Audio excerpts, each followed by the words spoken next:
Hi, everybody. Welcome to Mormonish. I'm Rebecca, And I'm Landon. and we have an extremely interesting guest and an extremely interesting topic today. I am really excited. We are so happy that Colleen is here on the program with us. How are you this afternoon? I'm really good. How are you two doing? We are hanging in there, aren't we, Landon? Well, good. Yeah, absolutely. Excited to talk to Colleen. We got to have a little phone conversation with her and quite an interesting life. So I'm very interested in what she has to say. Yeah, this is going to be good. And I'll give you a little preview of our topic. So, this kind of has to do with a post that I made, I can't remember, a couple weeks ago about the LDS Church's 12-step programs that they offer for addiction. I mean, all kinds of different things that you might have an issue with. They have programs for this. And we've had an episode before where we had James Hoffines on, our friend James, and he had been for a short period of time a facilitator in one of those programs. And so we kind of picked his brain a little bit about that back then. It was a really good episode. People were really interested. And so I think the topic, is growing and growing as people become aware of these programs that the church offers. And so there's been a name change, there's been a refocus. This is the post I made. And of course, I always meet people when I make posts because people reach out and they're like, hey, I know something about that. So that's how we got in touch with Colleen. And as Landon said, we had this amazing phone call a couple of weeks ago, and we were both like, we shouldn't just tape that. That was incredible. So we're going to recreate it, every bit of it right here for all of you. So That's right. That's right. But Colleen definitely has a background in this, facilitating and being part of and aware of all these 12-step programs with the church. And she just had some information that was really, I felt like, kind of pulled the curtain back on what this program really is about. So we would love it if you would like to introduce yourself to all of our viewers and listeners, and we'll get to know you a little bit. And then we will talk about this really fascinating topic. I think that's only getting more and more attention. Okay. And do you want my introduction to be kind of focused around the addiction recovery stuff? Yeah, you can certainly talk about whatever you want, just kind of tell us about yourself and then how that leads into your background as being a facilitator for so many years. I mean, that's what's so fascinating to me is that you've been a part of it, you've seen all these changes as it's gone on through all the years, which is amazing. Yeah, for sure. Well, I grew up between Maine and Utah. And, I was born in Maine, but when I was little, we moved to Utah. And then when I was about 11, my parents divorced and my mom stayed in Utah, and left the church. And my dad moved back to Maine, and they had 5 kids together. I was the baby. And then my dad remarried a woman who had 5 kids Oh my who were goodness. all younger than me. And then they had 2 more kids together. So Typical Mormon family. Yeah. yeah, right. And, living so far away from my mom, I only got to see her, during the summer for a couple of weeks. And, that was hard, being in a new family. And by then my older siblings were all gone. So I was the only one from the original family at home. And my stepmom kind of kept me at arm's distance. And I didn't get along great with my younger siblings. And so from a really early age, I started acting out, for, I guess, negative attention. I didn't realize it until many years later in therapy, but, stealing, lying, I discovered masturbation early because had a bad things happen to me when I was younger. And, I even was like, toying with eating disorders in high school. And I mean, it's kind of funny. I joke about things that are really serious just as a coping, but like I tried to be I'm the same way. anorexic, but I love eating way too much. And so I became bulimic. Oh my goodness. And, it did turn into a big problem. And then, and I was like 4 years of early morning seminary. Kid, I'm still tired from 4 years of early morning Yeah, seminary, me all too. those Yeah. years ago. And it was Maine and it was freezing. And we had, I had to build a fire at home in the morning to be able to warm up some water. And Pioneer woman. That's what we're yeah, saying. that's right. And seminary started at 5:15. So I was up at 4:30 every morning of high school. And, did seminary. I don't remember a whole lot of it except for New Testament year. I really enjoyed New Testament year. And so then as a high schooler, I kind of, I started messing around with boys and but then I'd alternate with like having perfect attendance at school and seminary, and then I'd kind of a double life. I think a lot of people can relate to that. Yeah. Definitely, I didn't party a whole lot in high school, but I do remember I was the ward organist from a really young age. And so I feel like we're twins, honestly, yeah, I know, because you're describing, I had seminary at 5:15. I was the one that, I was the primary pianist when I was a kid. So how funny. Yeah. Yeah. So I was ward organist and I was hungover one Sunday morning. And I just could not get the right key of the song. And so I played the wrong chord a couple times before I finally got it right. And anyway, just kind of, double life definitely from early on, because I really did like all the positive aspects of church, but man, it's hard. It's just, and it's abnormal, I think, for kids growing up. There's so many expectations that are just against natural teenage behavior. But I never lied to the bishop.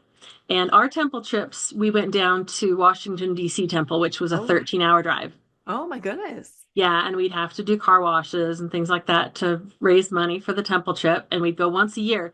But, one year I confessed to the bishop that I'd had sex and I was, 16 years old. And so I got disfellowshipped. Oh, as a teenager. My and goodness. as the only person who knew how to play the organ in our ward and to lose my calling, so I was publicly shamed. For sure, I was sitting in the congregation and this other girl's up on the organ struggling and looking at me like, why aren't you up here? And couldn't take the sacrament and all that stuff. So, I tried to do, the right thing, but it just couldn't be consistent. But then, even though I wasn't truly committed to, being a really good Mormon kid, and there were only 4 of us in my high school. And one of them was my stepsister who was a year younger than me. And she was a goody 2 shoes, Molly Mormon, perfect in every way. She actually works for the church right now in Salt Lake. We're estranged, but she's doing it all. Anyway, so I did apply to BYU. Partly because I wanted to get as far away from Maine as possible. And I didn't get into fall semester, but I got into summer. And so I graduated at 17. And 2 weeks later, my dad put me on a Greyhound bus to Utah by myself. Wow. To go to BYU. And right off the bat, I was living off campus, and a lot of kind of jaded upperclassmen who were only there because that's the only school their parents would pay for, or their parents would buy them a car if they graduated from there. And backing way up, when I was 9 years old, my mom let me try a cigarette from her aunt, who'd been a chain smoker her whole life, to discourage me from ever wanting to smoke. But I really liked it. I really liked it. Wow. And so from age 9 on, whenever I had a chance to, have a cigarette, I would. And so I was at BYU in off-campus housing. What years were you there? 91 to 92. Yep. But I was at Rain Tree Apartments right there off University Parkway. Yep, I know right where you were, because I got married in 91, but I was in my heyday at BYU in 89, 90. So we were there around the same time. I know exactly what you're talking about, the off-campus life. It was very different then. I mean, it was unchecked and unregulated. There was nobody watching. Oh, yeah. Yeah, definitely. But, I was smoking in my room. Yeah. Yeah, BYU. And I had a case of beer under my bed. I was drinking warm beer, because I didn't want to have it out in public where people could see. And I got kind of drunk one night. We went to the Halloween party on campus, and my costume was a Venetian blind. And the way I did it was I was a blind person, and I had a sign that said, "I'm from Venice." Oh my gosh. And I was stumbling around, and I was drunk. Well, that works. And I won. I won best costume. Drunk.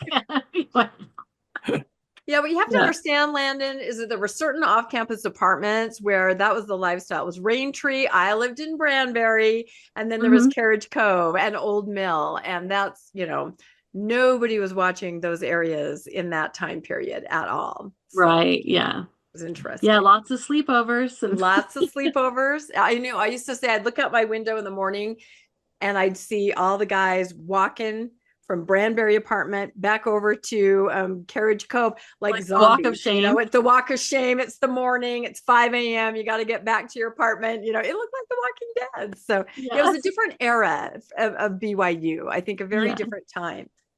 But all the same, I went to get my student ID on campus, and I had some of those ugly, early 90s, like long shorts. Oh, yeah. Like knee shorts. Yep. And they wouldn't let me get my ID because they didn't cover my kneecaps. Yeah. And so I went outside and I pulled them down 2 inches, went back in, and they said, no, you need to go home and change. And I was like, that is just ridiculous. But I swore I'd never try drugs. But I had a roommate who liked to go up to the University of Utah and also Utah State to party. Uh-oh, that's Landon's stomping ground right there, Utah State, Landon. That's where they kept all the drugs in Utah, I guess. Utah State. Yeah. All I remember is, I just remember a bong being passed around, and without any hesitation, I took a big long slurp of that, and I don't remember what happened after that, but I did wake up back in Provo the next morning, naked on the floor by my toilet. Wow. So what a journey, and you never know. Yeah, that's me saying I'm never going to try drugs. Yeah. So, but it was hard to stay at BYU and not be committed to it, because even if you could get away with things, it was just not the place for me. Right. And so, you can edit this out if you want, but I ended up getting pregnant and I had an abortion. And I think that the guilt of that just made me not want to be there anymore, thinking there's somebody else who could take my place, who would be willing to, obey the code of honor and everything like that. And so I applied to be a nanny in New York. Oh, a lot of people were doing that Very in that Mormon era. I remember. Yep. They were drawing heavily on Utah, Mormon girls from Utah. Yep. So I ended up back in Long Island, and didn't last too long there because they didn't want a smoker, and I was a smoker. And there's a big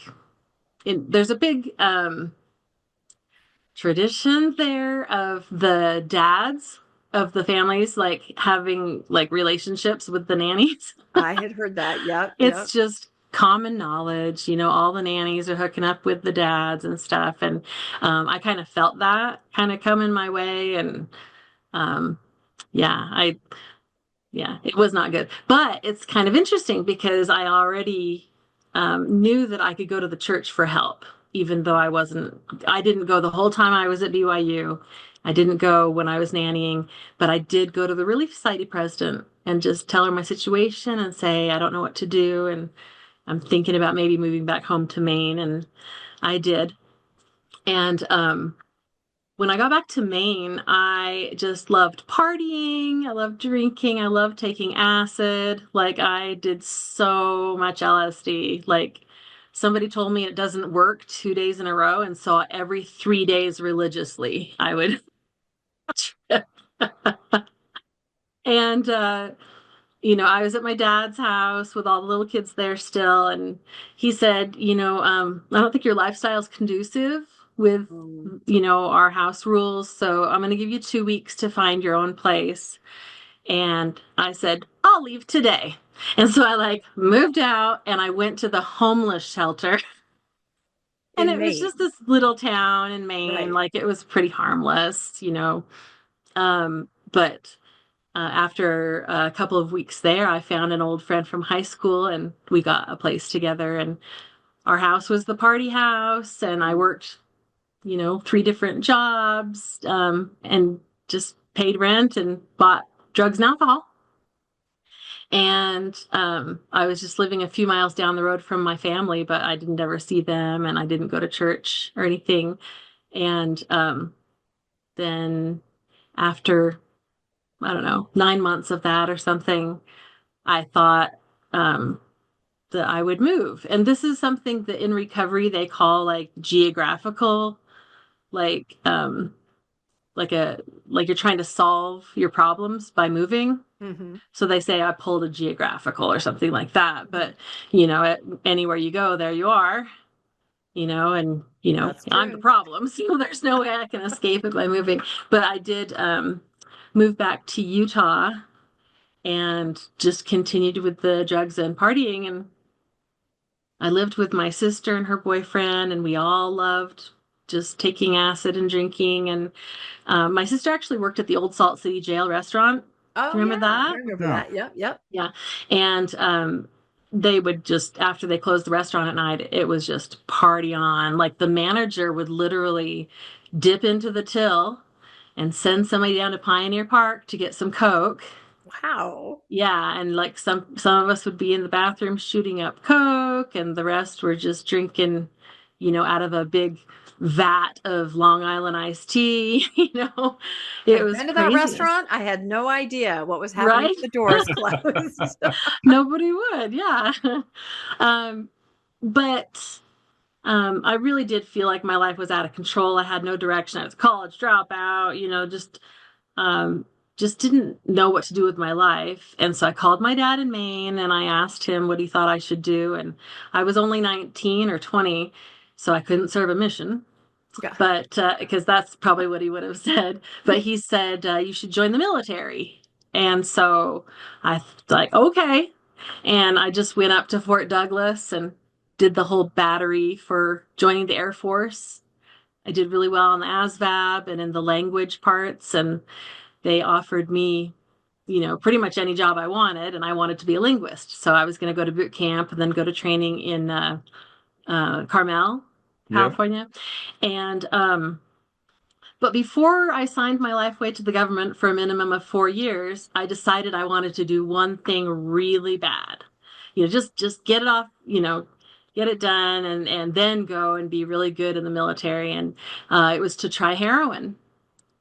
Oh. And so I was actively looking for someone who had done heroin. And a lot of people looked at me with disgust. They were like, no, of course, I've never done heroin. Why would I do that? Well, one really, really cute chef at Salt City Jail said, yeah, I've tried it. And I'm like, yeah, okay, let's get some. And so I'm like 10 years younger than him. I got a pocket full of cash. He, I came to find out, had been doing heroin for 10 years. He was starting to go into withdrawals. So he's approached by a young, cute girl with money asking him to buy drugs. Oh my, it's like his dream. I mean, it couldn't be more of a dream for him. Goodness. Yeah. And, he was really attractive in like a pirate way or like a truck driver way or something like that. Those chefs. Yeah. They're very edgy. Yeah. They're very cool.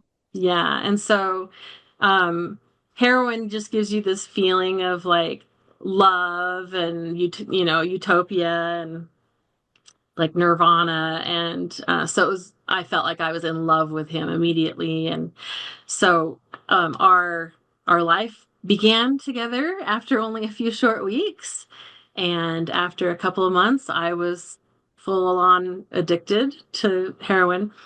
And my boot camp date came and went. I called the recruiter and I said, I'm not going to be able to make it to boot camp. I've been doing some drugs. And he said, oh yeah, what, pot, whatever. And I said, no, heroin. And he's like, good luck. Have a great life. Like that was it. And, but I'd had a lot of experience shoplifting, as a like kleptomaniac kid. And when my boyfriend found out that I was really good at boosting, he said, do you think you could, return any of that stuff for cash? And so I did, at the Gap, at Trolley Square, and Banana Republic and stuff like that, and Nordstrom. And that was how I supported his and my habit of drug use for the next year and a half. Wow. Yeah. And I went in and out of jail a lot. And his mom actually put a lien on her house to bail us out once. And, we still skipped bail and left the state. And, we stole a friend's car and we were living in that. And we went from Seattle down to San Francisco, down to San Diego, got arrested in San Diego, shooting up in the car. And so they found out the car was stolen. So they took us. I don't know why I didn't go to jail for that. But from then on, we were hitchhiking and taking buses and stuff. And we were tracked down by a bounty hunter who'd been following us up and down the West Coast right when we had decided, let's just go back to Utah. Let's get clean. Like that's a really common thing with drug addicts is always like, we're going to get clean. Like there's this song by Jane's Addiction called Jane Says, and it's like, gonna kick tomorrow. Like it says, gonna kick tomorrow. And like, that's like, a motto of a lot of drug users. It's like, the plan is to get clean and have a real life. So then we got back to Utah. We were at his mom's house, really, really sick, withdrawing, and the bounty hunters kicked the door down. They found you all the way from there back up to Utah. Oh, yeah. And it was like, you could have just knocked. Like his mom would have let you in. You didn't need to kick the door down. Anyway, was it Dog the Bounty Hunter? Was it? Yeah, right. Was it the TV show where it's all? Oh my gosh. Yep. So we got hauled off to Salt Lake jail, and I was in there for a couple months, and then I was sent to my first rehab, and it was Project Reality that was on State Street near the Wiener Schnitzel. It was an old motel that they'd turned into a drug rehab, and I got kicked out for doing acid, and I didn't want to go back to jail.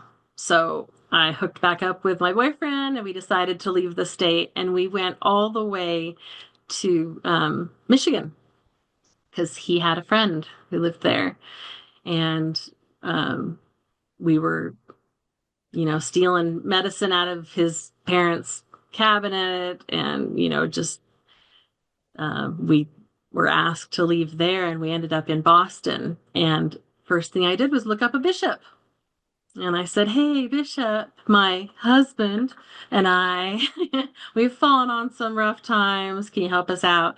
And he literally let us move in with him and his wife and his little kids.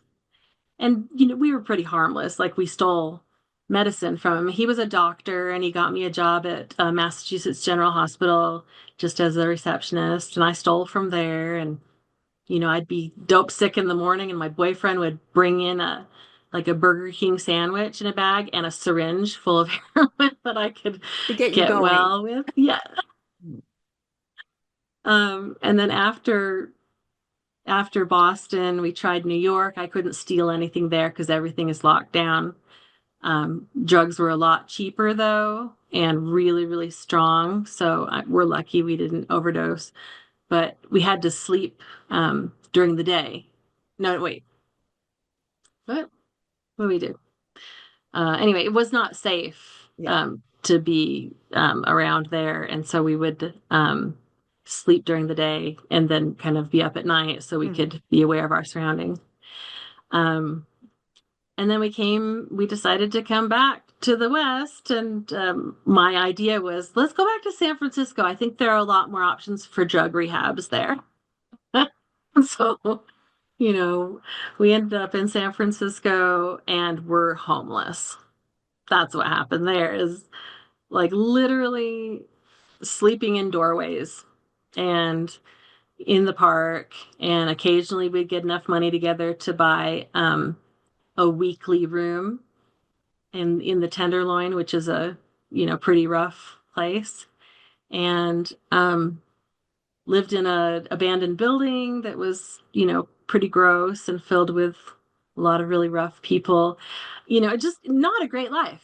And I was in so much denial about it that I was like, I want to marry him. I want to go back to Maine and teach choir at my high school and be all healthy and everything. But instead, I kept going to jail and for stealing. And it was a 3 strikes you're out in San Francisco. And on the third time, they said, you either need to go to prison or go to a long-term drug treatment. And I always wanted out of this life. And it was just that guy that was kind of keeping me in it. So I said, definitely, I want the help. But as a condition of going into the program, I couldn't talk to him again until he had at least 6 months clean. But the program was great. It wasn't a spiritually based program, but it was based on honesty. And they treated each other like family. And it was kind of my first taste of being in an environment where people were actually respectful and loving. And, because my home life was very judgy and, I was blamed for the problems in the family and, black sheep and all that. But when I got out of that rehab, I got in a lot of trouble there because a lot of people had broken rules. And even though I hadn't broken rules, I didn't tell on them. So I didn't snitch. But when it was found out that I knew all of the bad stuff that was going on, I got in as much trouble as everybody else. And my punishment was to sit in a chair for 5 days, facing the front door. And I couldn't talk. And if I wanted to go to the bathroom or have a cigarette, I had to raise my hand. And after the 5 days, they took me into a family meeting and they voted on whether I could stay or if I had to be kicked out. And they voted for me to stay.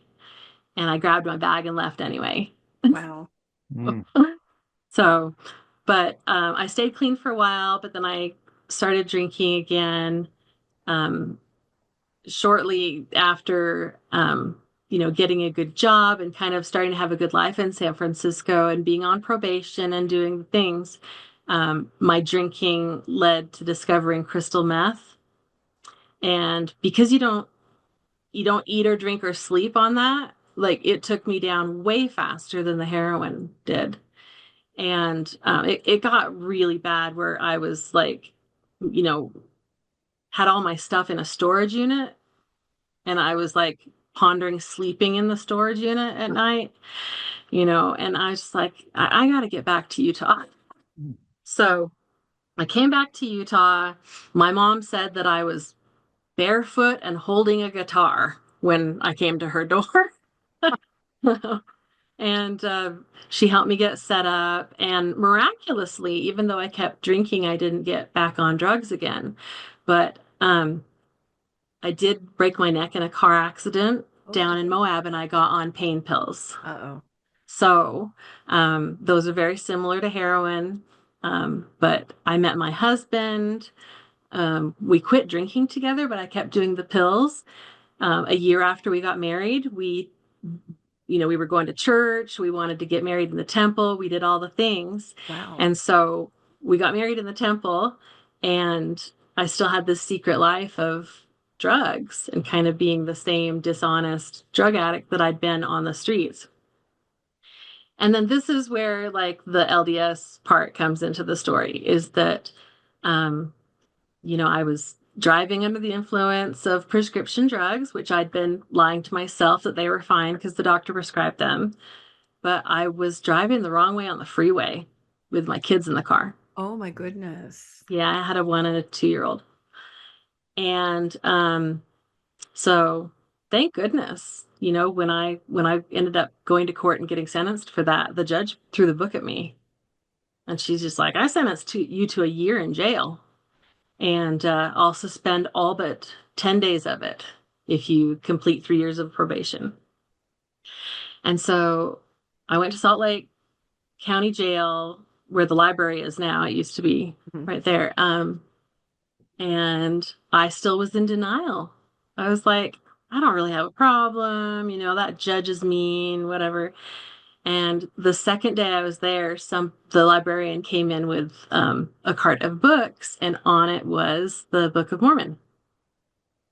And I thought, well, I've never read the whole thing. might as well now. I got some time. And I thought I only had 10 days in jail. And so I started speed reading. And I felt like it touched me so deeply. Like I had this spiritual experience, just story after story, especially like Alma the Younger and the total repentance and turnaround.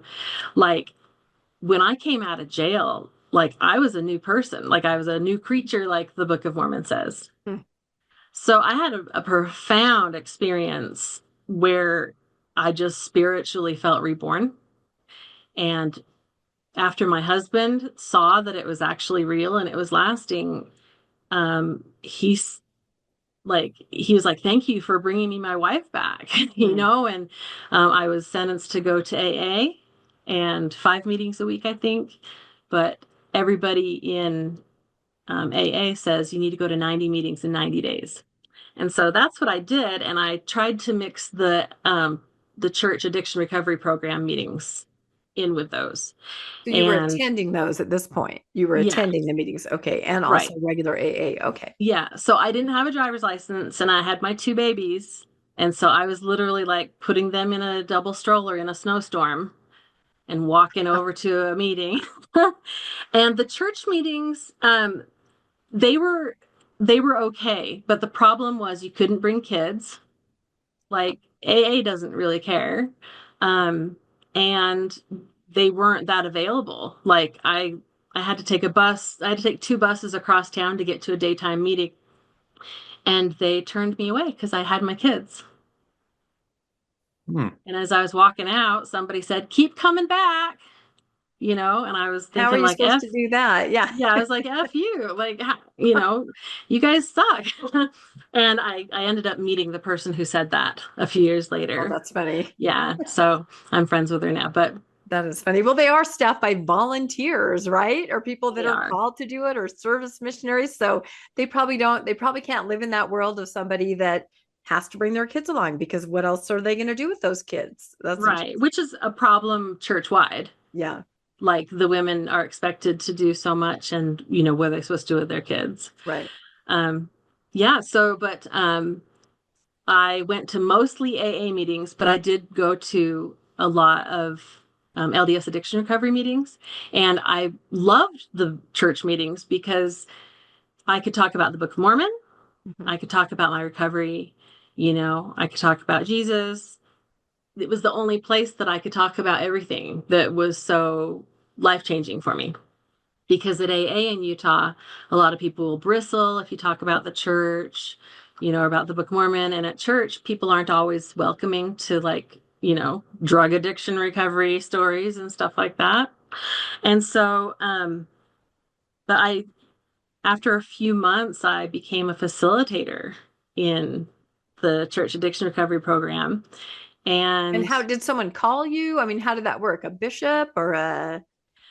No, just the way it happened was, you know, I found out how the meetings worked, and it's a missionary couple and then a facilitator who is somebody who is in recovery themselves and who's worked the steps. And I just saw that they needed one. And so I asked if I could.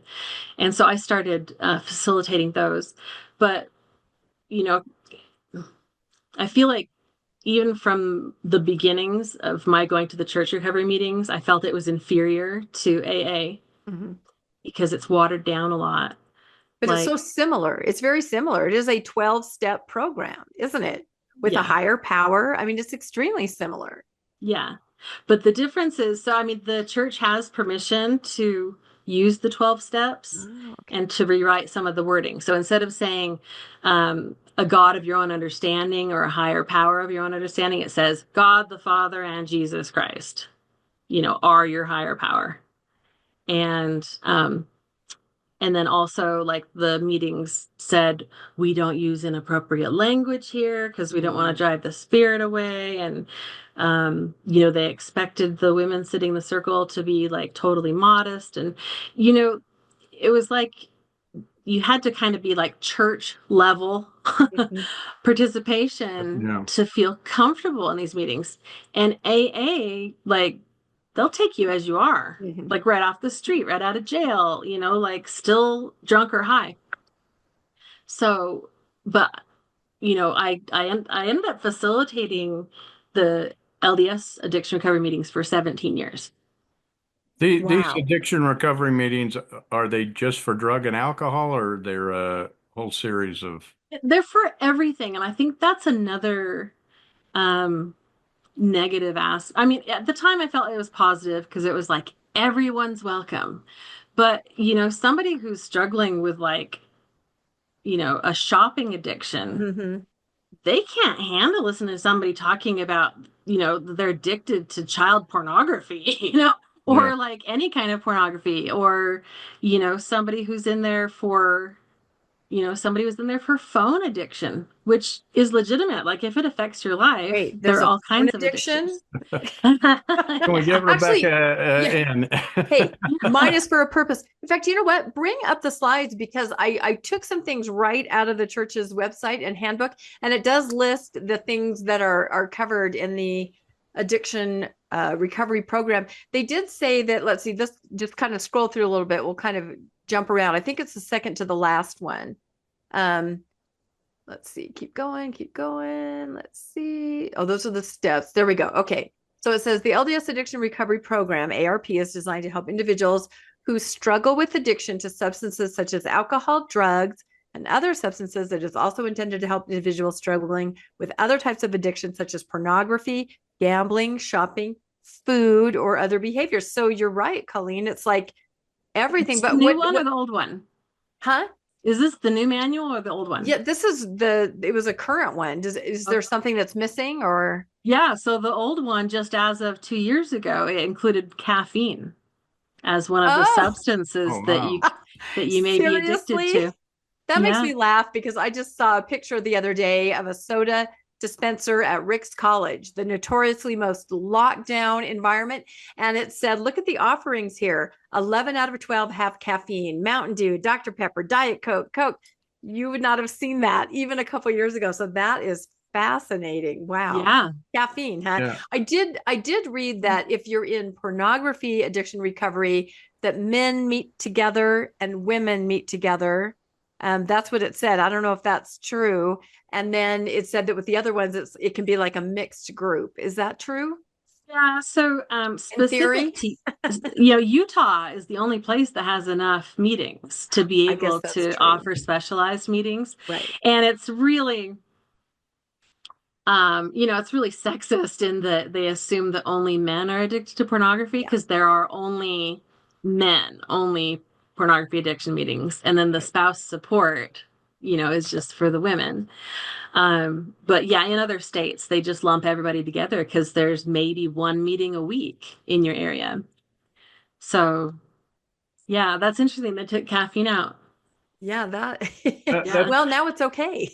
That's definitely, I can see, someone who's there for caffeine and somebody else is a heroin addict. It seems like you'd kind of right away go, am I really that bad?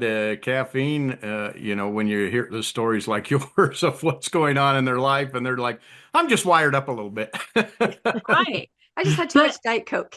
Yeah, but I mean, it's like, how validated were, millions of people when they heard Elder Uchtdorf in General Conference talk about how he used to really love Diet Coke and drank it all the time, so, some people do, their addiction is very, very serious to them. And I think when they're mixed in a group with people who've had more severe consequences from their addictions, they may not feel like they're even taken seriously. Yeah. That is such a good point. And it's all very relative. I think about it. I told this story before, that when I was a teenager, I later found out it was mono. I was not diagnosed, but I was just sick. I was just drained. I was just dragging from 5:15 a.m. seminary, and it ended up being mono. But I didn't know that. And I was taking Aspergum. If you remember, it was gum that had aspirin in it. So you could buy it over the counter, and I would chew it, aspirin, try to help myself. And my parents had an intervention for me. They said, you're on drugs. We found, it's Aspergum. So it's very relative, right? To what your parents, my parents were so cute and naive, but they really thought I had, if these programs had existed back then, they probably would have sent me to one for chewing Aspergum for undiagnosed mono, So I can see how different people would show up just because, like you said, it's to them, it's something where just everyone else, they'd go, oh, that you don't even belong here or something. So that's interesting. It's all together. Yeah. And let me ask you this. So the model is a missionary couple that kind of oversee it. They're called to do this. And then somebody who has experience, has been through addiction and been through the program, they are a facilitator, like what you're describing. Right. That makes sense. That's better than I thought, because I kept thinking, God, how many of these missionary couples have any concept of what it is to, have many? I mean, maybe they do, but for the most part, maybe not. So it's good to know that somebody on the ground with experience is there trying to help. Right. But even in Utah, it's unusual to find a facilitator at every single meeting. Interesting. So in that case, the couple would be reading through that. Go back one slide, Landon, and I think I have written down the steps. See, it's a new title now to the whole program. That's kind of why we're talking about it. It's now Healing Through the Savior, the Addiction Recovery Program, the 12 steps. And so this is kind of what you were talking about. Huh? Do you want to point out? Oh, I see what you mean with number 3. There it is, right? Where they don't just say a higher power. So interesting. So admit that we, they add in little things here and there, but like AA step 1 says, admitted we were powerless over alcohol. Right. And that our lives had become unmanageable. Right. And then come to believe the power of God can restore us to complete spiritual health. In AA and other 12-step programs, it says restore us to sanity. I like that. That's more realistic, isn't it? It is, because to sanity.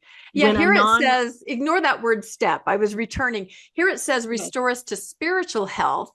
Yeah. And that's very different from getting control of your life and being sane. I guess they're assuming that once you have spiritual health, those things will follow. But I like sanity because that's reality, I think. Yeah, but it almost sounds like your physical well-being isn't important. It's just where do you stand with God? That's as important. Good point. That's right. Yeah, it's like rush you through to get you back into your callings and paying tithing. Right, but like you said, you exhibited spiritual health in everything you were doing. You were at church, you were doing all that, yet inside you felt insanity because of an addiction. So you can exhibit spiritual health to everybody around you, but that's not what's happening inside. And also, if you've ever, cared about an alcoholic or an addict and you're not one yourself, you look at their behavior and you say, why would you do that? That's insane. And it's like the addicts ourselves, we say, I don't know why. Mm-hmm. I don't know why I did that or why I do this, and that is insanity. So I appreciate that, the original 12 steps talk about being, restored to sanity. Mm-hmm. But step 3 here, it specifies God, the eternal Father, and his Son, Jesus Christ. And there are a lot of people who are fresh off drugs, alcohol, whatever. They don't even know if they believe in God. They don't know anything about spirituality. They, convolute the idea of spirituality with like high demand religion or whatever. They don't want anything to do with it. And so I think it's really demanding of the church's program to say, no, this is, it's the way the church operates, but it's like, no, this is your higher power, like it or not. Get used to it. And in the other programs, I'll just always refer to AA because it's the OG for me. But in AA, it's like whatever you want to believe in. Mm-hmm. Whatever. If you're not the greatest power in the universe, then there is a power greater than you in this universe. And you just, come to believe in that. And, people say it's, nature or even the meetings themselves or. So you don't have to define it. Here you have to define it. It says decide to turn our will and our life over to the care of God, meaning Mormon God, right? The eternal Father, and his Son, Mormon Jesus Christ. That's the specifics here, where it sounds like in other programs, it can be whatever inspires you, empowers you, whatever you feel, which is so different for every person. Right. Yeah. And it's really just about being willing and open to believing in something, so that you don't just rely on your own insane thinking. Yeah, sanity. That's the key word here. This is great. Let's just keep reading through the steps. I think your insights are really good. Number 4 is make a searching and fearless written moral inventory of ourselves. Oh my goodness. You mean actually writing down That's the same. Yeah. So everybody's looks different. In AA, they encourage writing columns of like who you have a resentment against, what happened, what of your character defects did it bring out, and then what your part was in it, if any. And that's about the same. And the church's manual did say something that I appreciated. It said, even if you're not strong in writing, like draw stick figures if you must, but just get it down on paper. Because if you write down an inventory of all of your resentments and all of the things that you've done bad in your life, plus you're supposed to write all of your positive characteristics, you've got it in black and white. And then you can sort through it, and then you can process it. Like it's a fantastic therapeutic practice. So that one they didn't change, thank goodness. And then the next step, admitting to ourselves. This sounds like a lot of people: ourselves, Heavenly Father, and then you have Jesus Christ, proper priesthood authority, and another person. In AA, it's just you say it to your sponsor. You just read your fourth step out loud to them, and like when I helped women through their steps, when I was like really active LDS, I would like have a picture of the Savior. And I'd be like, hey, let's invite Jesus to this meeting, and like they'd read it out loud. And, it was a really spiritual experience, because when you are that vulnerable to share your most personal hurts and, shame and everything like that, and especially because I feel like people are led to the sponsor that they need. And even though sponsorship isn't very strong, as I've seen in the church program, when people are able to find a sponsor, I really feel like it's meant to be. And so that's what they're talking about here when it says to another person. That's what they mean. But the part of this I'm concerned about here is proper priesthood authority. That doesn't exist in other 12-step recovery programs. You have to go in and spill it all to the bishop or the counselors or the high council, because you're probably going to have some discipline depending on what you did. That just seems like that doesn't belong there. Counterintuitive. Like, I don't want to tell my bishop I'm going to try to get help, but nope, you have to tell the bishop. And at what point, if you say something during this, does that get back to the bishop? Yeah, that's right. Touchy, isn't it? So the way the church does it is, some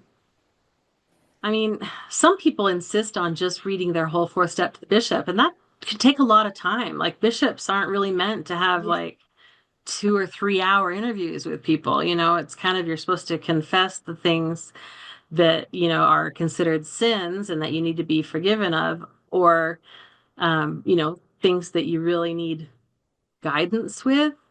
But yeah, again, in my many, many years of facilitating these meetings, I was only approached by 5 women to read their fourth step to me.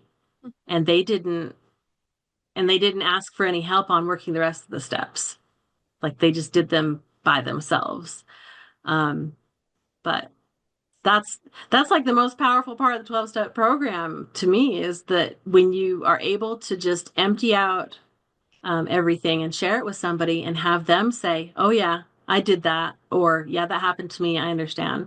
So, and that's one thing in the church, they don't really encourage hashing out your sins with each other. No, not at all. Not at all. Yeah. That's why I'm concerned about that. And do you think these women weren't coming to you because they were talking to their husbands? They were telling the bishop? Why do you think that they weren't necessarily coming to you or someone like that? Because that seems to be in the church what they encourage is you tell your husband and you talk to your bishop about it. And in fact, they strongly discourage you from talking about sins or anything like that with anybody else, because you might make them say, oh, well, I've done a few things too. And then you start sharing stories. So they only want you to go to certain people to talk about that. Proper priesthood authority.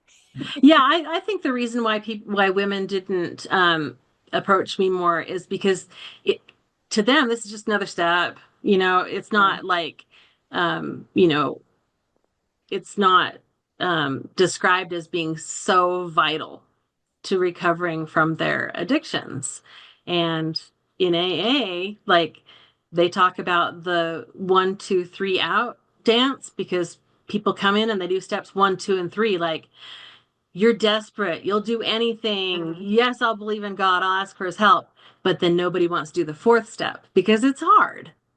Um, and I think in the church program, it's just people don't get saturated enough in the recovery experience of other people to hear how vital that part is, and sharing it with a sponsor, and having ongoing relationship with somebody who can guide you through the steps.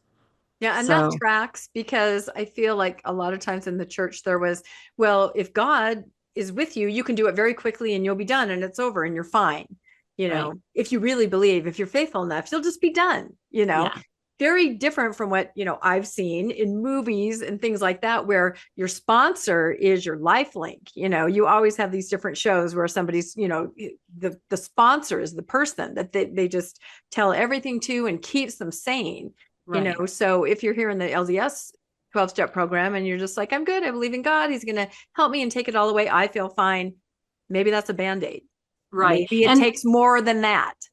absolutely. And a lot of people do consider their bishop their sponsor, but it's like, Oh, most of the time the bishop isn't familiar with the addiction recovery program right, or with addiction itself. So he right. can't help you in the same way somebody who's had your same struggles and who's gone through the steps. Um, but yeah. Yeah, because look at Oh, step 6. It says, become entirely ready to have God remove all our character weaknesses. That sounds like that can come very quickly. If I'm ready, it's just going to happen and I'll be fine. That's interesting. yeah. Yeah. So, I mean, and that's just one thing that's kind of like, okay, I gave up drugs and alcohol, but I'm not going to quit smoking. Right. you know, like some people are just say, I've given up this, that's good enough. But especially in the church, it's eternal progression. It's, Oh, the goal is perfection. And so that step makes a lot of sense within the gospel mhm. context, because, like that's like the goal is perfection. And so just one by one, little by little, you hope to have all of your character weaknesses removed. So it And sounds it's like a not tall order. necessarily realistic or healthy. I mean, I feel like outside of this program, they're not going to say to you, you better work to be perfect. They probably say you better work to just be the best you can be today, and maybe tomorrow will be a little better. I mean, it's kind of daunting. Yeah, or Yeah, work to overcome the thing you came here to overcome. Right. You don't have to overcome everything at one time. right. And that's the thing, is that step 6 and 7 are really ongoing steps, like for the rest of your life. It's just being willing to become better, just willing to improve. So definitely not all at once. So, yeah, asking Heavenly Father to remove our shortcomings, that's about the same. Oh, making a list of all persons we've harmed and become willing to make restitution to them. So I don't know why they've changed amends to restitution, because in AA it says make amends. But also in AA, there's a caveat that says, except when to do so would further injure them or others.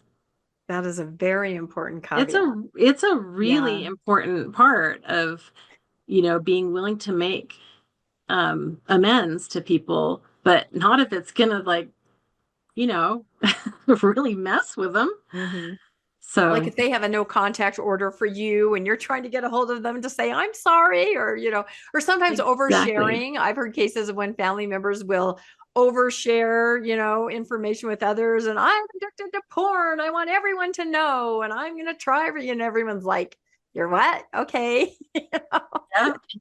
Yeah, So, it's interesting because the church, says that we do not apologize, and they certainly don't yeah, seem to make restitution no. for harm that they cause when they cause harm. In fact, they do exactly the opposite. They try to hide a lot of the SA cases. We, I mean, they probably should have sent everyone who was in the Mountain Meadow massacre to this, the murder recovery addiction program or whatever, and Yeah. but they won't make any restitution or make any Right. apology for it. So it's kind of, it's like do what we say, not what we do, program. Exactly. Yeah. What was the name of the militia that the secret militia that would go the and Danites. The the Danites. Danites, like it'd be like Danites Anonymous, like I'm sorry, I was a Danite. yeah, No, it I is murdered interesting. again. And I guess they just have the nerve to write that because they feel it would be better for the person, but they don't have to do that. It's Right. Yeah. Wow, that's interesting. Yeah. Also, I don't know where it would be, probably like in either 4 or 9. The church, I think, has a really unhealthy attitude of teaching you that you need to forgive your abuser or else you become the sinner. Yeah. And Doesn't work real well in the real world when you've been sexually abused or something like that you have to forgive or you're the one and they that's say responsible. that. Yeah. Yep. Right. And I think that I've made amends to people who looking back, I'm like, I cannot believe I made amends to them. What they did to me was so much worse than what I did to them. And now I give myself permission, like I might not be ready to forgive somebody in this life, or ever. And I shouldn't have to rush it in order to check that box, and try to be right with God. But also in the new manual, I saw that where it was talking about like all the people who have harmed you and your resentments against them and everything. It shared a story in the old manual of a woman who'd been, abused by her father when she was young. And that, in doing the steps, she forgave him and everything's all better now. And it just made me feel sick because there are so many people who've been harmed beyond belief, and for, there to be one prescription of like, nope, you forgive them no matter what. Yeah. Yeah, just talk to Floodlit, right? And you'll see how many scenarios in the church where leaders and every day something is coming out. And the idea that someone just has to say, I forgive you. And I know the concept is it's better for you, but only if you're ready and on your terms. You do not have to. You do not have to do that if you're not ready. So step 9, this goes along with step 8, whenever possible, make direct restitution to all persons we have harmed. So those two together, that's so interesting. Yeah. So eight is just making a list. Right. It's not taking any action toward another human being, but it is just writing your whole list down of people you've harmed. And then, you just, work on that list and kind of put it in order of, who you're ready to make amends to now. And, at the very bottom is people that, when hell freezes over, you might, and then 9 is the one where you take action. Okay. And interesting thing. So in step 9 in AA, there's a list of promises that come true for people when they complete step 9. They're called the 9th step promises. And they're beautiful. They talk about, your whole outlook on life will change, and, you'll lose your fear of economic insecurity, and you'll lose your selfishness and self-centered, just all wonderful promises. And the church's new manual copies those and rewords them like they don't want to be plagiarizing per se.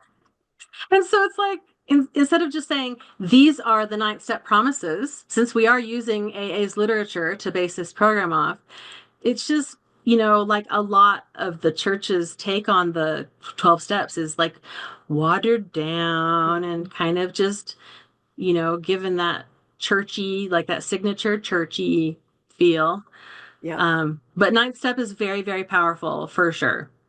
And like, I had some amazing experiences. Like, I'd worked for a department store and I stole a lot. I let my friends steal. Like, it was pretty bad. And, I tried to get a hold of the store owner and, tried calling him. I left a message, found his address, wrote him a letter. And then left in the letter, I put my email address. And I had some money set aside because I wanted to start paying him back and he ended up emailing me after a couple weeks, and he said, thank you for apologizing, and you don't need to worry about paying me back.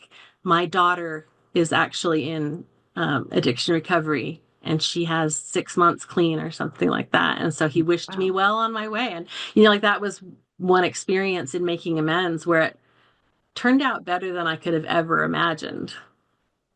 And then there are other ones that suck, like all of my Mormon family. They were like, I don't even want to talk to you. Oh, yeah. Oh, yep. And then steps 10, 11, and 12, they are called the maintenance steps.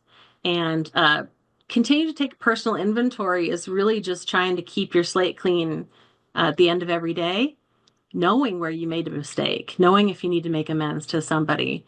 And then step 11, seeking through prayer and meditation to know the Lord's will. I don't know why, but meditation in the LDS church has like had a negative connotation. Oh yeah. It's like, they were afraid of yoga for a long time because, it's another religion. You don't want to get too much in your head and think too hard. You don't want to step off the hamster wheel and actually have a moment. So yeah, that's a step forward if they're encouraging that, because they used to not.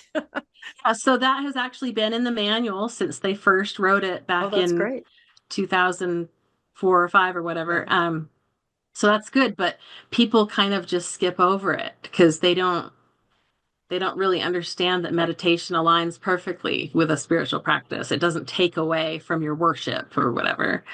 I think the closest a lot of people get is just sitting in the celestial room at the temple. Yeah. Until they come in and say, there's another session coming through. Get out.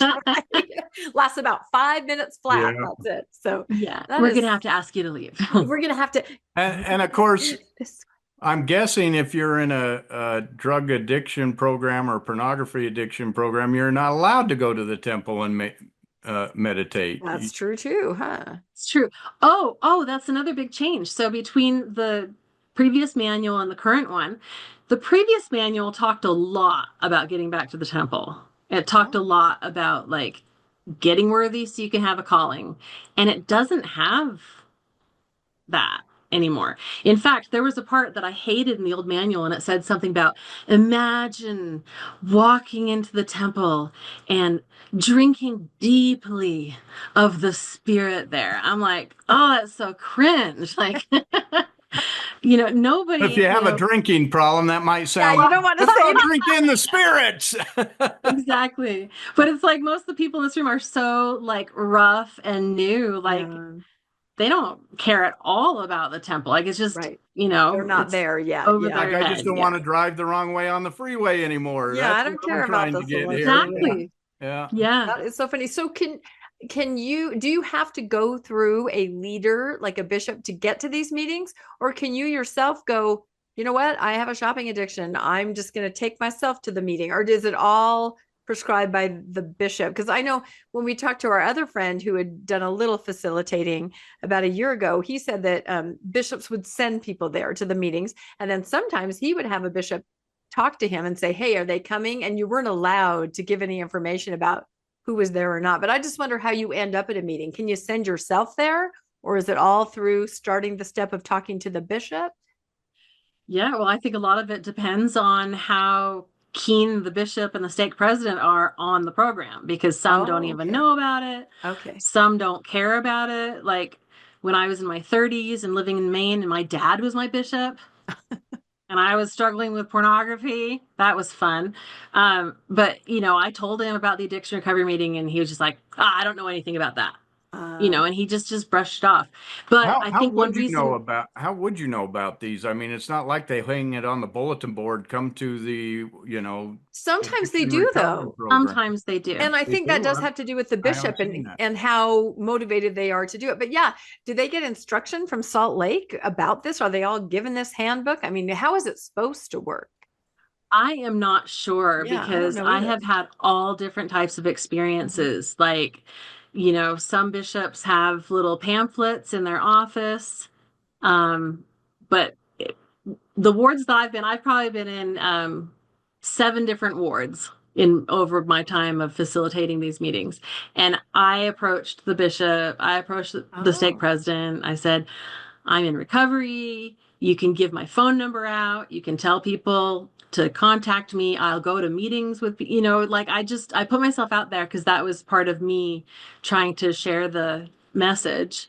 But some of them didn't know anything about it. And then in Salt Lake, a couple of times they would have a meeting of bishops to train them about the program, to let them know about it. But it's almost like the gospel topics essays. It's like, I was just going to say that. On the church library, but who knows it's there. Down low. That's exactly right. Well, go back to the first slide, Landon, for a second, because this was in the church news. So they are trying to make people aware that there's been this here's the article in the church news: addiction recovery program name change, emphasizes healing, begins with Jesus Christ. Go to the next one.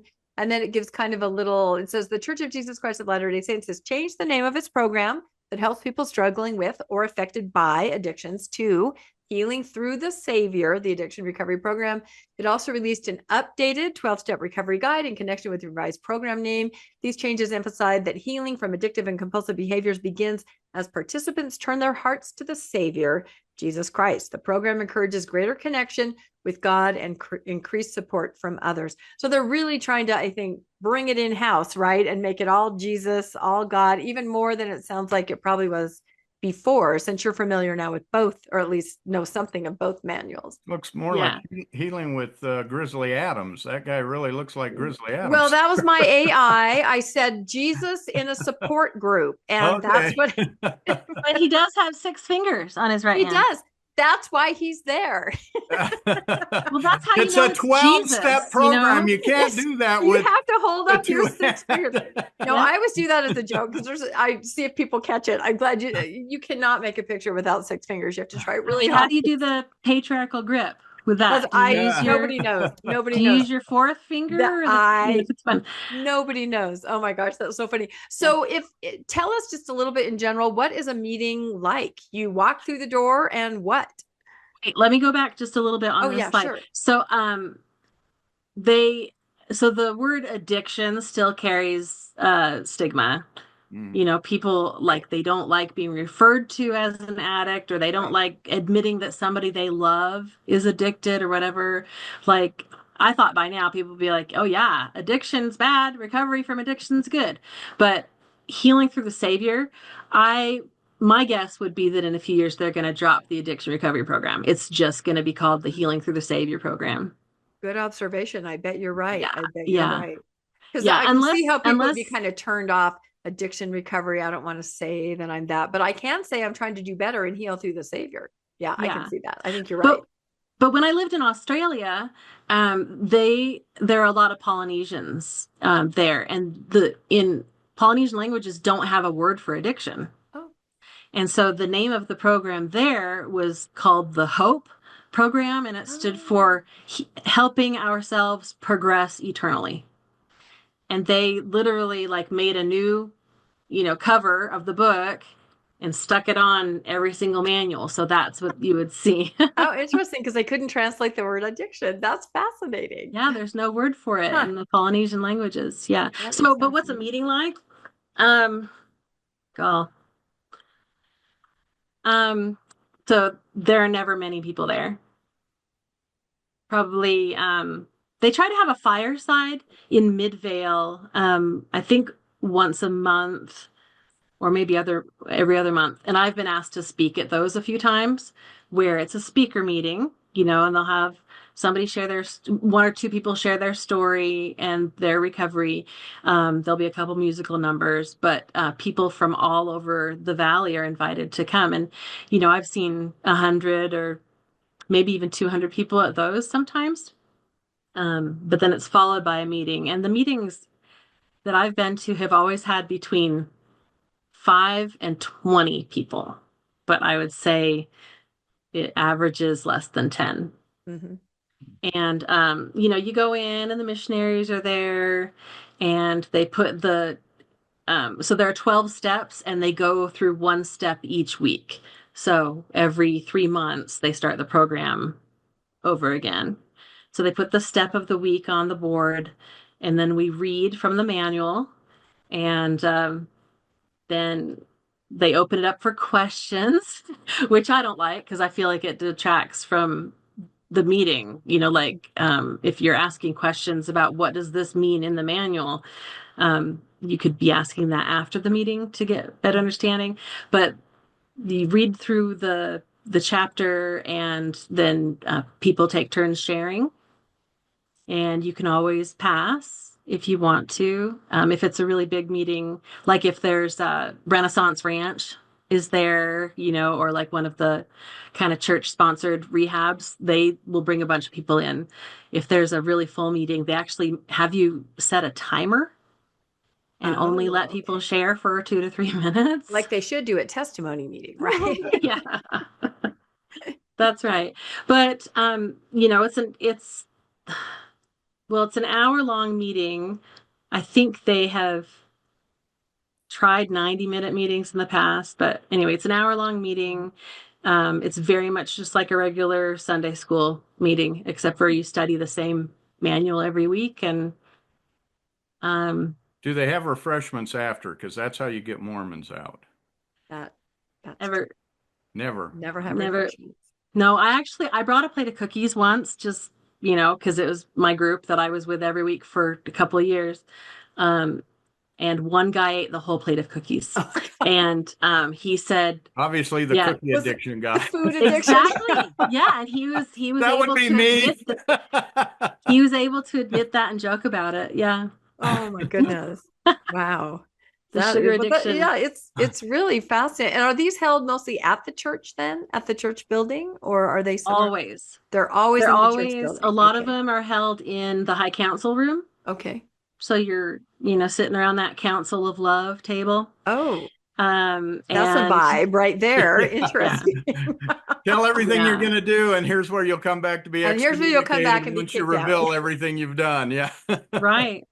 Yeah. And it's interesting too, because, people, I think are usually encouraged to go by a bishop as part of a repentance process. Right. And so they kind of like come in for a little while, get a little bit better, get okay with the bishop again, and then they don't come back. And the entire nature of the 12-step program is recovered addicts coming back to help addicts who need help. Like you don't just, grab and go. Like it's supposed to become a way of life so that, it can be like, like just an altruistic, activity in your life that, you were brought back from the gates of hell, and you're going to be there to help other people. And I personally, my experience in the program of the church, I got very little out of it, sadly. Like, I feel like there were spiritual moments and, I really believed in the Savior and that I'd been redeemed from hell and everything like that. But there was nobody to sponsor me. There was nobody that I could talk to for advice and guidance in my recovery, because the missionaries rarely, if ever, have any addiction experience. And a lot of them didn't even read the manual and work the steps themselves. And so they had a really arrogant, right. Condescending attitude towards the addicts, because they're like, oh, well, we aren't addicts, but you are. Right, but we're going to help this program. Wow. But a lot of people have codependency, and the steps can be used to overcome codependency too. But I always went to a lot of I was actually going to say that a lot of post-Mormons that would apply to, because it was like you were codependent on the church. You relied on the church to tell you everything. And then once you're out of the church, it's very difficult to cope because you're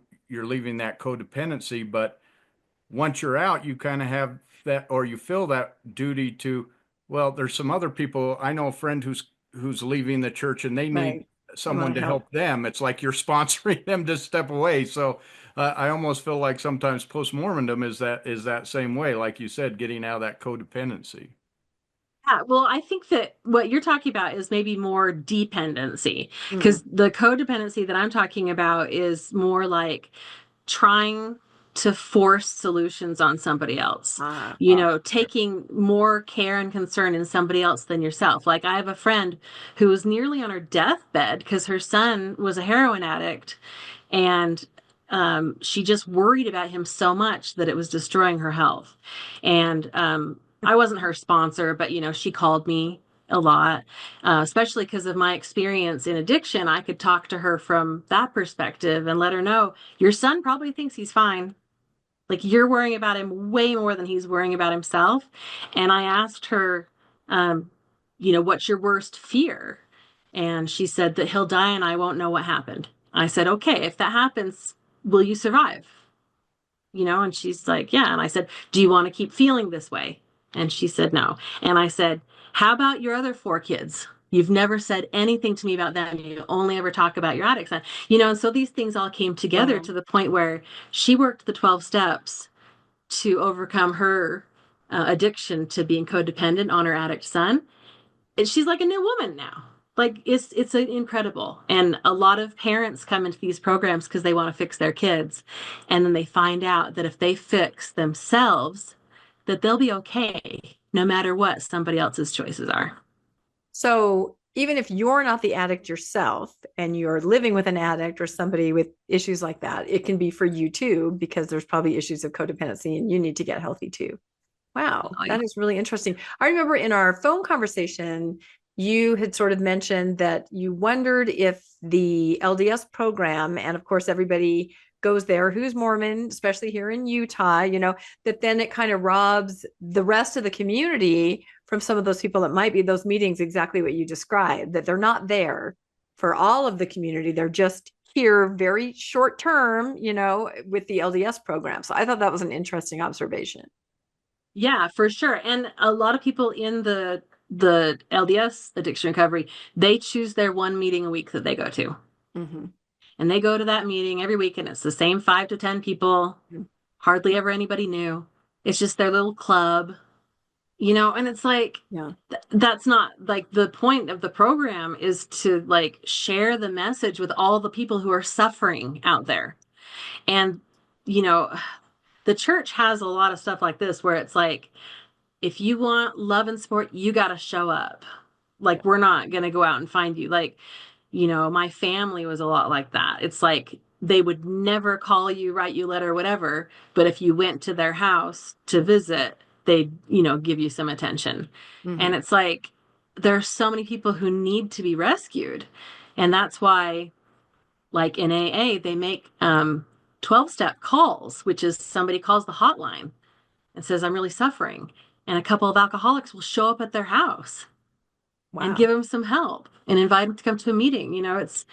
It's a different kind of missionary program. But the church meetings, they're very spiritual. At one point, I thought if I could just take the sacrament here, I wouldn't have to go to church because I'm, drawing closer to the Savior. I'm trying to improve my life and my spirituality.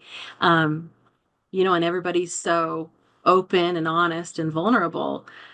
But yeah.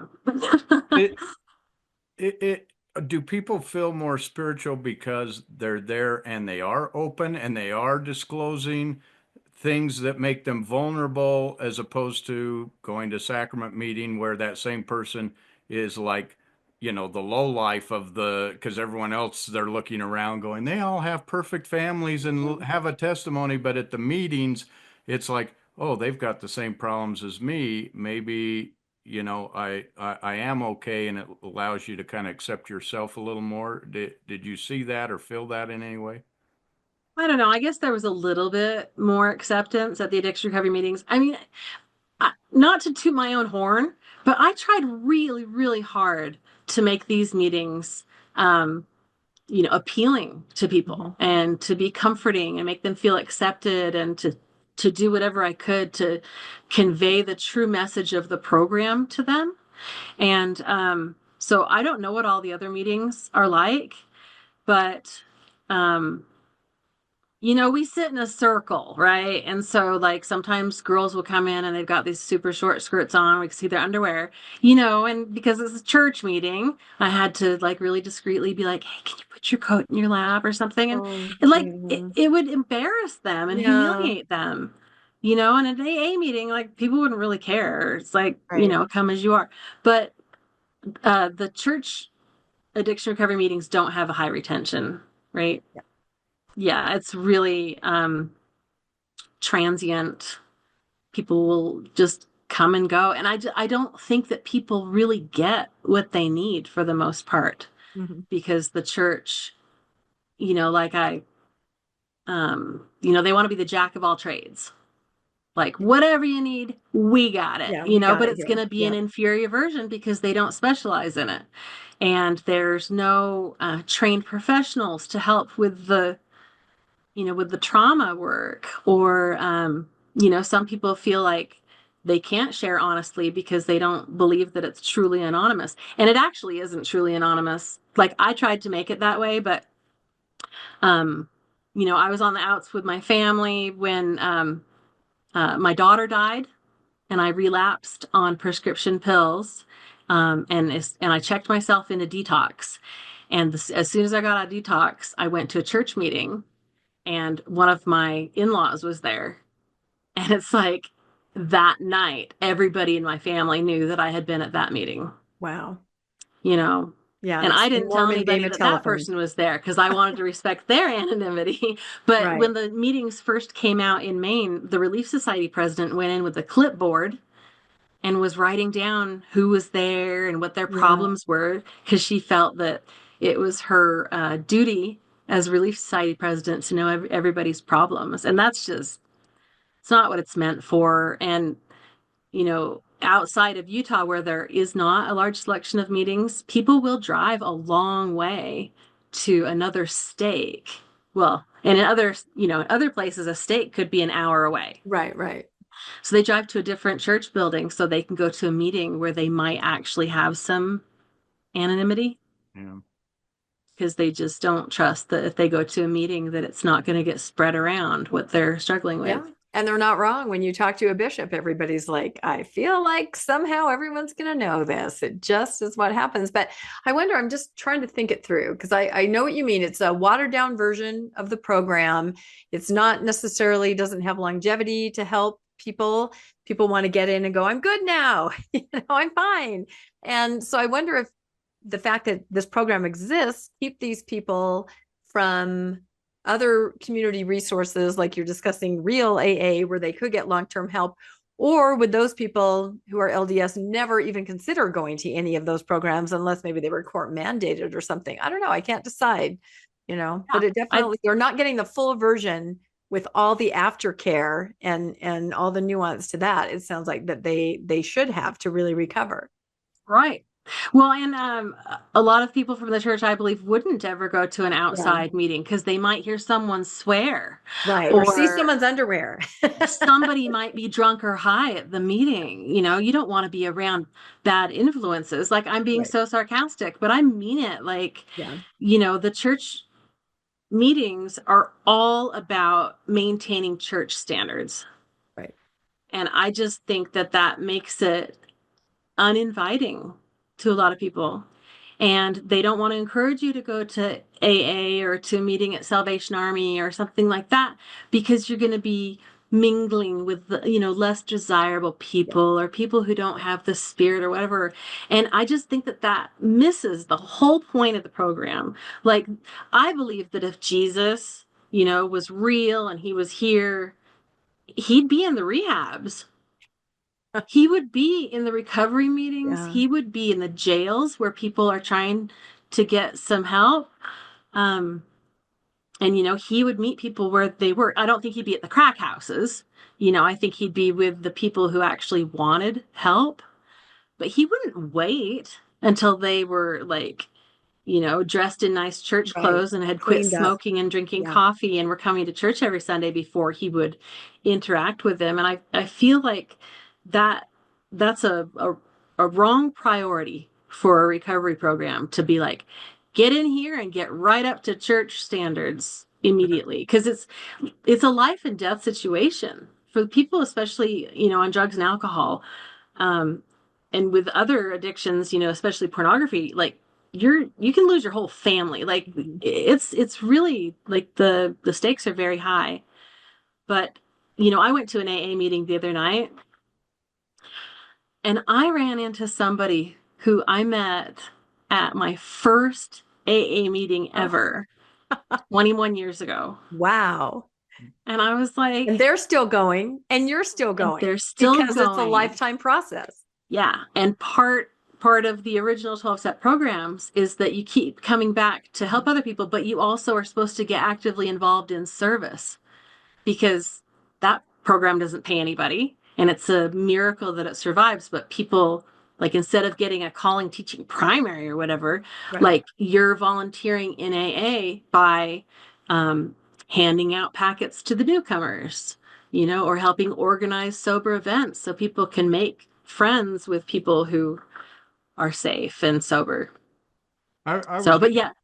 I was going to ask, I know AA has a God component, or, belief in a higher power. Yeah. But as I read through the church 12-step program, it almost seems like the program is more focused on your relationship with the Savior than with you just getting better from whatever it is you're trying to get better from. Yeah. Am I missing the boat there? Or? You're exactly right. And I think that, like, they're missing the point of your addiction. Like, we got to save your life before we hook you up with a friendship with the Savior. Like, it doesn't just automatically happen that, like, come in here with faith in Jesus Christ and keep strengthening it, and your addictions will just fall by the wayside. It's not true.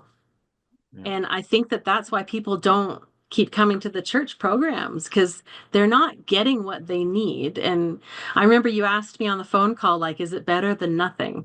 Yeah. And I'm tempted to say no. I think that the church should get real and start hosting some AA meetings, because almost all AA meetings are held in church buildings. Like, that's true. Other churches do that. Other church buildings, other church basements, those are holy places too, like, the church, I think, should get involved with the community more, instead of trying to plagiarize ideas from the community and say, oh, this is the church and this proves the church is true. And you know what I mean? Like, I think other churches look at it as we're all sinners, and in the LDS, we're all saints.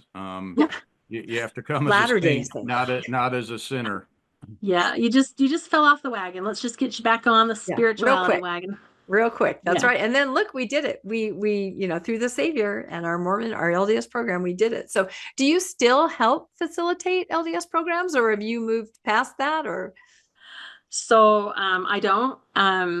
So I moved back here from Florida a year and a half ago, and I had some really big changes to my beliefs in the church. Oh, yeah, and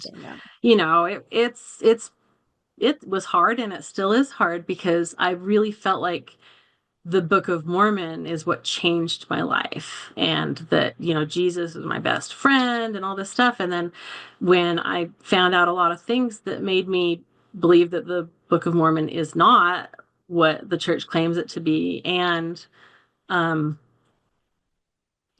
I didn't, believe in, Jesus and God and everything like that. Like, I had a hard time reconciling, like, how could the Book of Mormon not be true if I had this life-changing experience reading it?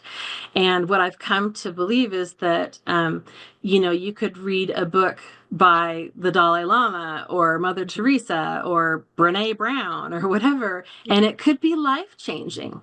You could read it and it could give you a change of heart. And so I believe now that the Book of Mormon is filled with a lot of inspiring stories, and some really spiritual stuff. But that doesn't mean that it's a true book, inspired, whatever. And the ward that I moved into when I moved back here from Florida, the bishop of the ward was actually in recovery.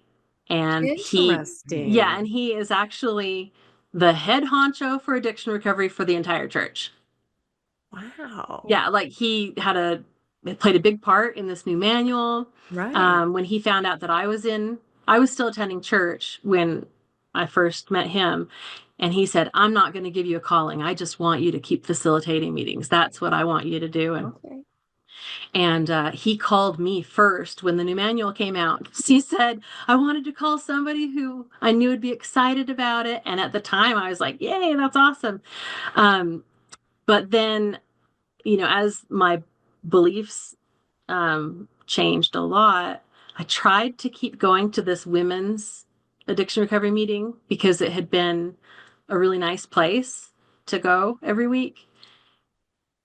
And there are just so many references to characters in the Book of Mormon that I felt like it was saying, and as Mickey Mouse says, we need to, like you it was get to really that hard. point. Yep. It was hard for me to take it seriously. And then there's like a picture of Joseph Smith on the wall with the vision. I'm like, which version is that? Too many triggers that don't belong in so recovery. many You're supposed to triggers, be at peace and try to work through it. So, and he really didn't have any addictions that he would need to overcome. Who? Well, because Joseph it was Smith? the high council room. That's all. They needed to have. I'm just saying Right. that, here's a guy who's got 30 something wives and whatever. He maybe needed to be in a program himself, but he's he was held arrested, up as the perfect example, and he was arrested more times than me. Yeah. So, yeah. That is a claim to fame. And there you go. And I was it. arrested quite a few times. So. That is so funny. But interesting that room full of women, I feel like they go mostly for a club. They come back every week for a club, and they don't reach out to people who come once and then they don't see them again. They don't get phone numbers. They don't try to have a fellowship within the meeting or within the program because you've already got your fellowship in your ward. Mm-hmm. It's like there can't be another fellowship outside your ward because then like who's going to clean the toilets at the church, and like you got to be part of your ward. And that's like the focus of the manual really is like get a stronger relationship with Jesus and get back to church and then get to the temple and drink deeply of the spirit there, whatever, like. And that makes so much sense. It's all pointing everything back inward to the ward, whereas it sounds like other AA meetings are like, go out into your community, find people, help people, volunteer, bring people. Yeah, it's a huge difference in focus. I can totally see it now. Yeah. And like something I learned from AA that I tried to implement at church was like in AA, it's encouraged to have a home group and you don't miss it. Like even for, your parents' funeral, like you make it to your home group every single week. And by doing so, you recognize when there's a new face. Mm-hmm. And you notice when somebody's not there who's usually there every week, and you call and you see how they're doing, are they okay? And if you're not there, somebody calls you because they know that you're there every single week without fail. And I tried to do that at church where, I wasn't like a greeter, but I would try to be at church every single Sunday. And if I noticed that somebody I usually see wasn't there, I'd give them a call, and not like in a guilt trip way, like, why weren't you at church today? But it's like, hey, are you okay? I noticed you weren't there today and I missed you. And, so, but the women at this group that I went to for the church program, they were lovely and nice. And, I enjoyed being with them, but I just stopped going one day and nobody has reached out. Oh. Not a Facebook message, not a text message, nothing. And it was like me leaving the church, like not attending church anymore. Yeah. No one has reached out and said, where'd you go? Why? Nothing like that. And so that was disheartening because in addiction recovery, especially alcohol and drugs, like if you don't see somebody for a while, they might be dead. Yeah. Like it's serious. It is life or death. And I think that the church program, although it means well, because it's so watered down and it's still focused on just living the gospel, going to church, doing your temple work, whatever, it doesn't focus on how this can be a life or death situation. And, like new people in like recovery from alcoholism, the delirium tremors or delirium tremens, they can kill you. So it's not unheard of to buy somebody some alcohol, after you've met them at their first meeting, just enough to like keep them alive. And at all these AA meetings, there's coffee, there's donuts, there's like stuff to like give you, something to, something sweet to eat, which can help. And, some coffee, which is kind of like the international gesture of hospitality. And it's so comforting, which to the sit there with church your misses coffee. out on entirely. Totally misses out. Nope. Wow. Yeah. It's just so enlightening. And things that I think most of us have never really thought about unless we've been in, either one of these kinds of programs or had a relative or a child. Or Landon, let's go through our last 3 slides really quick. I can't remember. I just kind of copied from their article, see if there's anything. This seems to say the very same thing, increasing the focus on Christ. That's just what Colleen said, that it's more now all about that. And here it says the free and confidential recovery groups are not limited to church members. They're available worldwide in person or even virtually, and they are led by service missionaries. Groups also have facilitators who are living in recovery and desire to support others who want to heal. In 2023, the addiction recovery meetings were held in 30 different countries and in 17 different languages. Virtual and in-person meeting times and locations are listed. You can go to that website there. And it says would seem to me that would be very difficult to be a non-member going to a church. I bet that doesn't happen very much, does it? You wouldn't even understand what they're talking about Yeah. in cases if they're referring to Book of Mormon characters and whatnot. Right. Yeah, I was trying to find some notes that I made as I went through the new manual, but I think we probably covered most of them. It's just, I wanted to love it so much. I think the closest that it got to being really helpful and therapeutic was that in Australia, the meetings were held on the temple grounds, like just in a building there. Interesting. And there was an LDS therapist who, she did private counseling and stuff too, but she led the group. It was not 2 missionaries and a facilitator. It was actually a therapist. And I feel like she did a really good job, but she also strayed from the manual. She took a much more therapeutic approach. Because she's a therapist, right? It's therapist roulette, just like bishop roulette. You happen to get somebody who knows what they're really talking about, knows what real recovery is. So absolutely, I can see that. But I mean, and also just every once in a while you hit the jackpot and the missionary couple will have one or both of them in recovery and they know how to lead a good meeting. They've worked at the steps, they've felt it in their life, and they're there to help you. And they're going to be sticking around for at least a year or 2 because of their calling as missionaries. I know I always laugh when I hear real missionaries, like kids, right? Out there trying to help people who they're trying to convert. Stop smoking, stop drinking. They should go to recovery, but you got these little boys. I mean, I've had missionaries that are like, yeah, we're working with this person to help them stop. I'm like, how are you from a cul-de-sac in Utah helping this person? And the answer was always, well, it's through Christ. So it's the same kind of rhetoric that, right. Just get to know Christ and everything will just disappear. Right. Who needs a therapist when you got Christ, right? Exactly. That's exactly the thing. And it's like, like in theory, like if he's perfect and all powerful, that should be the case. But it doesn't like work that way. It doesn't. You get on a plane and you says, who needs a pilot when you got Christ? Like, no one would take that, but the therapist, okay, we got Christ, he can replace the therapist. And the church is notorious for that, just pray it away, especially mental health issues, just pray it away. You don't need your medication. They're much better, but they used to very much be just, you can pray it away, anything. And we know that's not true. The human body is human. We need help. That's part of the attitude of this program too, is like, if you try hard enough, your addictions will be removed, by God or whatever. And it's like, it doesn't always happen. Like sometimes people struggle for the rest of their life, just barely hanging on, even though they're doing everything they can.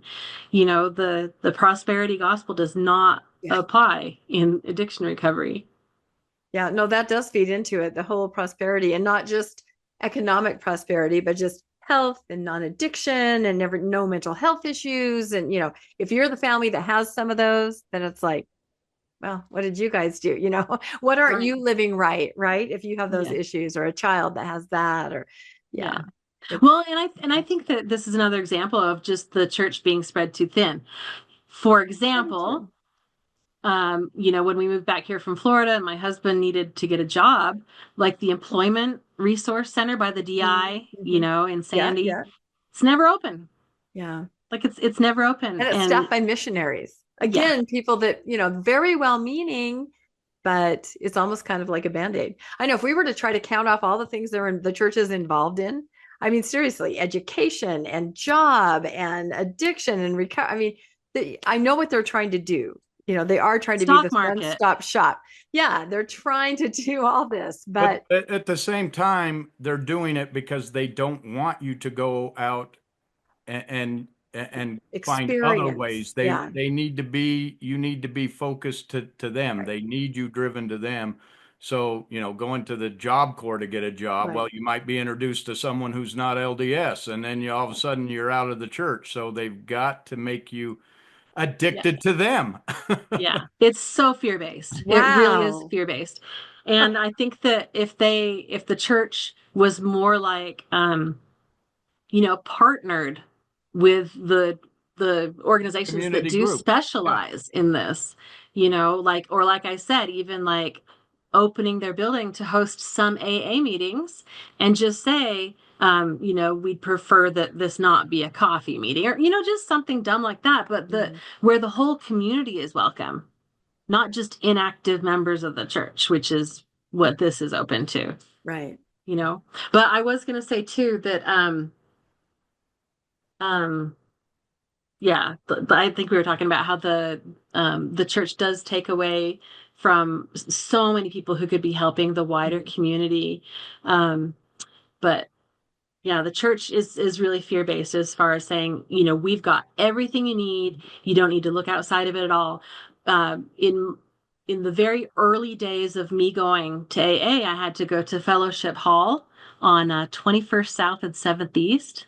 Kind of scary. Yeah. And it was back when smoking was still allowed inside, and I did not have a driver's license, and so I had to take a bus and walk, and and I had to go to meetings at night because that's the only time my husband was around to watch the kids.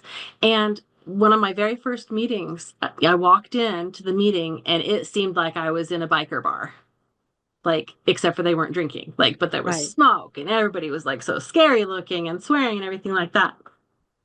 And somebody walked in and said, "Is this your wallet? I found it in the parking lot." And my heart was so touched because I was like, you can't judge these people by, whether they're smoking or swearing or they look rough or they're covered with the tattoos or whatever. And I think the church really struggles with that, judging people by their appearance. But now my attitude is, if I am walking down the street and somebody scary is approaching me, I think, I wonder if I know them. Yeah. Have I seen them in a meeting? Do I know you? And it's just increased my feelings of brotherhood of man, Yeah. No, that's what it does. It's the whole world, not just your little micro ward right there. So yeah, this has been really interesting. And I mean, really a rough subject, but I know it's going to resonate with a lot of people, because that's the thing.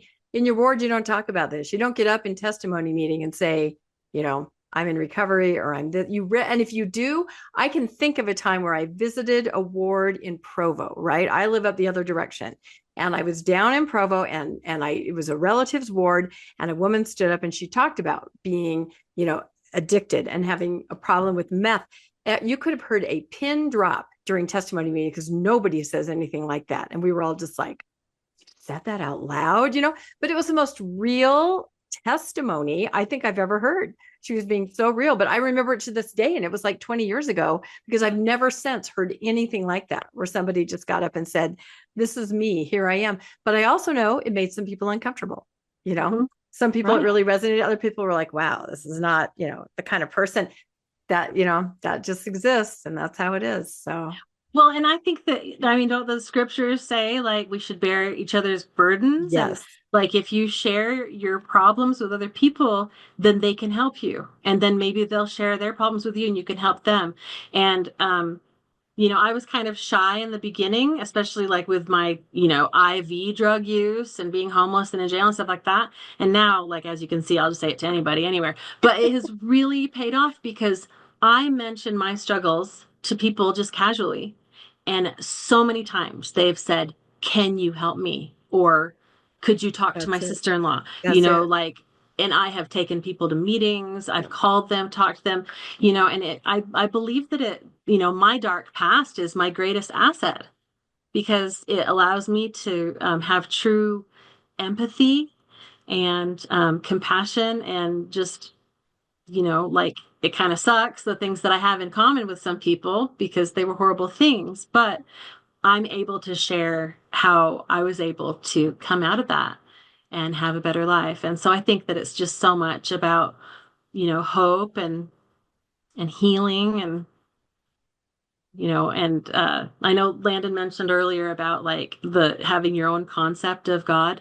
I Mhm. think that that's crucial. And I wish that the church would say it's okay if you believe, your own version of whatever God resonates with you and whatever makes you feel close to higher power. And like recovery is so much about removing anything that blocks you from God or from your understanding of God. And the church always wants to insert a priesthood holder between you and God.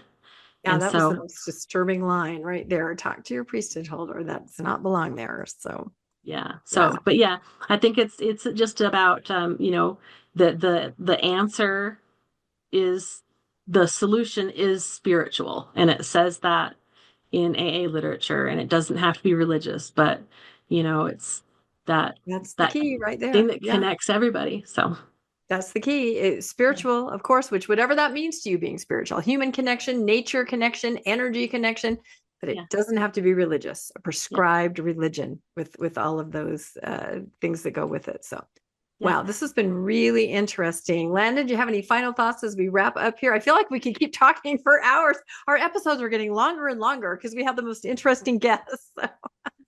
No, just Colleen, thank you. Your Um, bravery to come forward and mhm.